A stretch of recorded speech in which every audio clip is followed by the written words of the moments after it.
અદાણી બાદ હવે ગુજરાત એનર્જીએ સીએનજીના ભાવમાં વધારો કર્યો છે। ગુજરાત એનર્જીએ સીએનજીના ભાવમાં પ્રતિ કિલો 2 રૂપિયાનો વધારો કર્યો છે। ગત રાત્રિથી ગુજરાત એનર્જીએ ભાવ વધારો લાગુ કર્યો। ભાવ વધતા મધ્યમ વર્ગના પરિવારનું બજેટ ખોરવાયું છે। ઓટો રિક્ષા ચાલકોએ ભાવ વધારાનો વિરોધ કર્યો।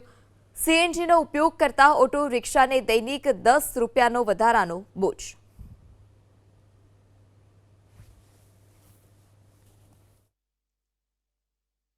ડીઝલ પેટ્રોલ બાદ હવે સીએનજીમાં ફરીથી 2 રૂપિયાનો ભાવ વધારો થયો છે। હાલ આપણે સુરત શહેરના ભટાર વિસ્તારની અંદર છે અને આ સીએનજી પંપ છે। દ્રશ્યોમાં જોઈ શકાય છે કે લોકો સીએનજી ભરવા માટે આવી રહ્યા છે। સીએનજીનો ભાવ 85 રૂપિયા થઈ ગયો છે, જે 83 રૂપિયા હતો અને તે 2 રૂપિયા હવે વધી અને 85 રૂપિયા થઈ ગયા છે। ખાસ કરીને આપણી સાથે વાહન ચાલકો છે, સીધા તેમની સાથે ચર્ચા કરવાનો પ્રયાસ કરીશું। જી, શું નામ છે આપનું? વિજયભાઈ। શું કહેશો, 2 રૂપિયા સીએનજીની અંદર ફરીથી ભાવ વધારો થયો છે? સર, આમાં કહેવાનું શું, આ ઓલમોસ્ટ 6 ટાઈમ આ પ્રાઇસ હાઇક થઈ રહ્યો છે, તો આ દિવસે દિવસ આ એક નોર્મલ મિડલ ક્લાસ જે અર્નિંગ પર્સન છે એની ઉપર આ બોજ વધતો જાય છે। કેટલો ફરક પડે? તો depend on person to person ફરક પડે છે સર।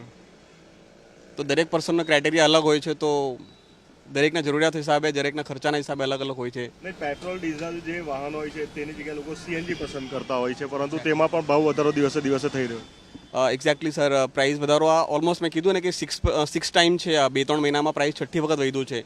તો એક નોર્મલ પર્સનના જે બોજ ઉપર છે, જે અર્નિંગ ઉપર છે, ઇફેક્ટ તો થઈ રહ્યો છે।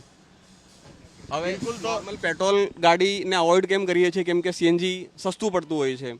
હવે એના અગેન્સ્ટમાં સીએનજીના જ પ્રાઇસ વધી રહ્યા છે, તો બીજો કોઈ સોલ્યુશન નથી મારી પાસે। બિલકુલ, તો 6ઠ્ઠી વખત છે તે સીએનજીનો ભાવ વધારો થયો છે। અન્ય વાહન ચાલક પણ છે। હજી શું નામ છે આપનું? રોનકભાઈ। રોનકભાઈ, શું કહેશો, 2 રૂપિયા વધારો થયો છે સીએનજીમાં? 2 રૂપિયાનો વધારો આમ તો બહુ નાની કિંમત છે, પણ મિડલ ક્લાસ ફેમિલી છે, દરેક લોકોને એના બજેટ ઉપર અસર પડે છે। એટલે સરકારે એકવાર વિચારવું જોઈએ દરેક માણસોને માટે કે આ રીતે જો વધારો થયા કરે વારંવાર તો અમારું બજેટ આખું ખોળવાઈ જાય છે, અમારે ઘણી તકલીફો પડે છે।